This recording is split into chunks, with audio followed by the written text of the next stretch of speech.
Sci-fi never really was my thing. Yes, I read many of the classics, Day of the Triffids, War of the Worlds, The Time Machine, even Dune, but I never really got into it. It never seems to be a genre I gravitate towards, and I wanted to see if I could change that. I wanted to explore modern, contemporary sci-fi. So, that's what we're doing today. I'm going to go through a selected few of the books that I've been reading this year so far. Modern sci-fi books that I actually enjoyed. So this video will have something for everyone, from the sci-fi newbie to the sci-fi curious and the hardcore stargazing sci-fi fans. As always, books I talk about are down below in the description. Let's go onwards and upwards. And let's start small. Let's start with a book that anyone can enjoy. And yes, I can already hear the sci-fi diehards typing into the comments that this book is not sci-fi. It has none of the stars, none of the aliens, none of the spaceships. It is all about advanced robotica.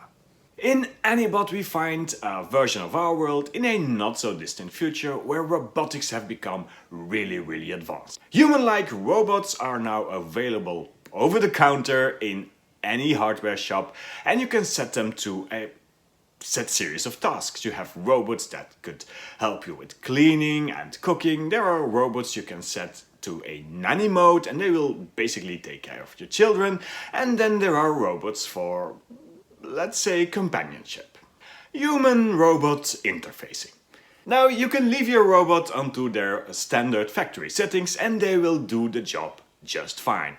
Yes, it is an advanced toaster that will look after your children, and yes, it is an advanced toaster that will help you cooking. But hey, they get the job done. But you can also set your robots to autodidact mode, and then they start learning. They start learning about your preferences, about your environment, how you live, your schedule, things like that, and they start to adapt themselves and the tasks at hand. And this makes them, of course, better at doing their task, understanding what you need them for and how they can please you. Yes, also in that way. And that is basically what this story is all about. We have Doug, who is a bit of a loser. He has just gone through a very messy breakup with a long-term girlfriend. He now lives alone. He's become a bit of a recluse, doesn't go out anymore except for work. And he just stays at home with his robot companion Annie. And he sets her to autodidact mode and he wants Annie, who already is a perfect girlfriend, to become even better. And Annie, being this very smart AI robot that she is, she starts learning about Doug, his preferences, his past, and she starts developing herself. And as she starts learning about what it is to be human and human female, she suddenly starts to be a less perfect girlfriend than when she was at the beginning. While Doug, on the other hand, very much still sees her as that very advanced toaster that he owes and he paid lots of money for, and he is just going to have the best butter on his toast than he can have from her. This book is really unique and you can see that the author, Greer, put lots of thought in it. Annihilation is a psychological, almost larger-than-life book about relationships. It is about human relationships, how we live together, how couples are formed, how relationships sometimes get toxic and abusive, and how that works. How one partner in a relationship can see the other as a possession, as something that is lesser than them, and act accordingly. So yeah, it is a very big allegory for all kinds of human relationships, but with a robot. I thought Annihilation was a really surprising book. It was really unique. It was very well thought through, and I utterly enjoyed it. And I think this is one of those books that even people that shy away from sci-fi, that actually hate the genre, could enjoy. So yeah, if you're sci-fi curious or just want to read a very psychological novel about human relationships, then why not try Annihilation by Greer. And then let's talk about the books by Andy Weir. You definitely know The Martian, even if it's just from the film, and you might just know the Hail Mary project as well. And I must say, I absolutely enjoyed these books. Now, many websites and Goodreads and booksellers and even the author will tell you that Andy Weir writes sci-fi, but I beg to disagree. Andy Weir does not write sci-fi, Andy Weir writes Space MacGyver. And I love Space MacGyver. Now, for the young ones, MacGyver was a television series in the 80s about this guy who could science his way out of everything and just construct about anything with just a Swiss Army knife, some duct tape and some bubble gum. And yes, I will admit that these two books could be called very similar. Andy Weir seems to be writing all about optimism, about human ingenuity, about how to science your way out of any situation. There is also an element of international cooperation, and yeah, these are just exciting, feel-good, optimist books about humans out there in space, the will to survive, and science is almighty. But even then, I absolutely adore these books. These are very easy reads, they are exciting, and it does that thing that I found I like in modern sci-fi. It takes science, and even if I don't understand what in the hell they are talking about, it is still believable. It could be true. And on top of all of that, Andy Weir does great characters. His characters are witty, are funny, they are often the underdog, there is lots of banter. And even if there are sections in these books that are throat-gripping and will have you on the edge of your chair, these books will also have you laughing out loud. So yeah, Andy Weir, I've read The Martian and The Hail Mary Project. I'll probably do some of his others. Again, if you have read any of these, let me know down below which one I should read next, because I'm here for it. I've become an Andy Weir fan. There, I said it to infinity and the next one. And while the next one is certainly a book you might have heard of, from here on we're starting to drift into the deep, vast space that is science fiction. Because this is The Three-Body Problem by Cixin Liu. Now, do you know that feeling that when you start reading a book, you almost immediately know that this book is smarter than you? Well, that feeling, that exact feeling is what I had when I started reading this book. And this book opens with a bang. I mean, it is a book which is situated on the background of the Cultural Revolution in China, and boy, does this book capture the fear and the paranoia and the betrayal that was inspired into these people by the communist regime ever so well.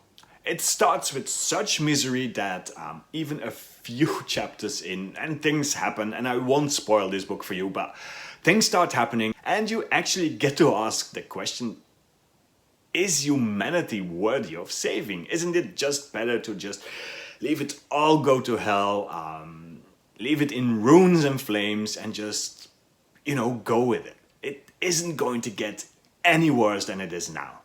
And I've now read the first book in this series, and I must say, even although the characters sometimes feel a bit flat, a bit detached, there isn't much internal monologue going on, and they really don't show many feelings and emotions when things happen to them, it is also very fitting for the cold Cultural Revolution and the cold communist regime that is governing them. And also I've heard the author say in an interview that he thinks that sci-fi should be as cold and lonely and void as space is, and yeah, this book is all of that.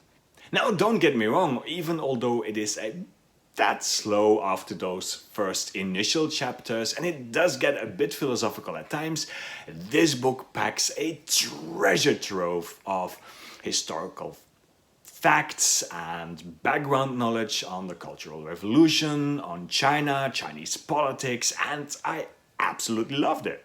Now you can feel how I'm trying to circumvent telling too much about the story, because again, this is a book that I think you should go in with minimal knowledge. Just don't read the blurb, don't read any reviews, don't watch any interviews, and stay away from the Netflix adaptation. Just go in unspoiled and experience this book, because it is a lot to experience. I'm at that point now, having read the first book, that I absolutely have to read the next ones, because I have questions. I have so many questions, and I do hope that I will get some answers as I read along.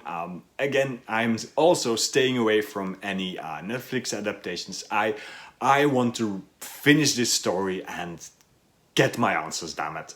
So yeah, if you want to be thrown into the deep end, if you want to explore what modern sci-fi is all about, then absolutely pick up this book. The Three-Body Problem and subsequent series by Cixin Liu. Absolutely, if you're a sci-fi fan, go for it. And from here on, it only gets more specialized. And let's throw in Dan Abnett. Dan Abnett is one of the many authors that has written lots of books for the Warhammer 40k universe. Now, if you don't know Warhammer 40k, it is a battle game, it is a computer game, there are many novels in this world, and it is basically what he is filming at the moment. And Dan Abnett has been my introduction into this world, and I will say, I don't pretend to understand the vast lore that comes with all of these books, but I've been enjoying them. Now, I've been alternating between two series that Dan Abnett wrote, the Eisenhorn series and the Horus Heresy series. And the nice contrast between these two is that one is about a very grand war in space between many worlds, many galaxies. It is epic, it is big battle scenes. And then you have the Eisenhorn series, which is much smaller in scale, much more cloak and dagger. It is much darker than the Horus Heresy series as well. Although, as a short background, we have the Imperium of Man. They have this almost godlike being, the Emperor of Man, who has just stepped out of nowhere one day and threw away all of the superstitions and religions of the past. There are no such things, and he has brought an age of reason. Now, as always, as mankind does, they want to spread this message of reason and ratio all throughout the universe, and to help them do so, the Emperor has gene-crafted these superhumans, Astartes they are called, and they are basically demigods with advanced weaponry. Now, of course, the universe doesn't go down easily, and there happen to be many foes from just off-planet worlds with humans that don't want to comply, and then there are many races and enemies that you could call Xenos, that you could call alien. Now, what links these two series are these very grimdark worlds with lots of authoritarian regimes, dark propaganda. Yes, the Emperor is almighty, and anything that does not want to comply to this message of reasoning is clearly a heretic. And if you enjoy this series, then you're set, because this series is huge. There are many books in it, and you can keep on reading about these worlds for ages. Warhammer 40k is a huge sci-fi universe with lots of world building, background lore. It seems vast and endless, and I'm here for it. Yes, I never played any of the games. Yes, I'm a total newbie when it comes to this world, but I'm here for it. I'm dedicated now, and I will keep on reading many of the books in this world, because it is delightful. Dan Abnett and the Warhammer 40k universe. And then last but certainly not least, I read Annihilation, which is the first book in the Area X series by Vandermeer. And I will tell you, it blew me away. I mean this book. The first word that came to me when I finished it was Lovecraftian. This book is absolutely Lovecraftian. It is a story about this space, we don't know really where it is on Earth, probably the United States, that has been taken over by a very, very aggressive plant growth. There have been sent expeditions into it, 11 so far as we start reading the book, and many things have happened. Some expeditions have totally vanished, others have suddenly reappeared at their homes, seemingly suffering from amnesia. And the book starts at the beginning of the 12th expedition. Yes, this book is absolutely sci-fi, but boy, I would call it horror as well. It starts with this very strange thing the book does, that it never really introduces us to the characters. There are 4 members of this expedition, all female, and they are never really introduced to us. They are just called by their professions: the psychologist, the botanist, and so on. And from the start it is clear that this Area X project harbors many, many secrets. And there are the secrets that this Area X holds and guards, but then there are the secrets that the several expedition members hold themselves from each other. And it quickly all goes to shambles. And as they start exploring in this strange plant-like jungle, things get really, really edgy, and I absolutely enjoyed it. If you enjoy the type of cosmic horror that Lovecraft wrote, then you will absolutely enjoy this series, this book, Annihilation. And again, I started this series and now I have to finish it. Even because I just don't even know where they're going to go with book number 2. After book number 1, yeah, I'll not spoil, but so many questions and I need answers. This book is strange, but in a good way. You never really know what is going on, what you're reading, but in a way it is addictive and you just have to continue page after page and you just can't stop, and at the end, yeah, you just might be ordering book number 2 already. Annihilation by Jeff Vandermeer was a discovery, and I fear it might have drawn me into the rabbit hole. So yeah, I'm here for it. I highly recommend it if you like strange books, cosmic horror. If you like something that is out of this world, then absolutely do give this one a try. My journey into contemporary sci-fi has been a very addictive one. I can already see me picking up many more installments in any of these series because, yeah, I'm converted, I'm here for it. I will admit it, I have become a bit of a sci-fi fan. So, I want to hear from you. Are you a sci-fi fan? And if so, do you have any recommendations? Any books that I absolutely should give a try? Let me know down below in the comments. And if you're not, that's fine. There are many good other genres that you can pick up. In fact, if you want to do so, all you have to do so is click here.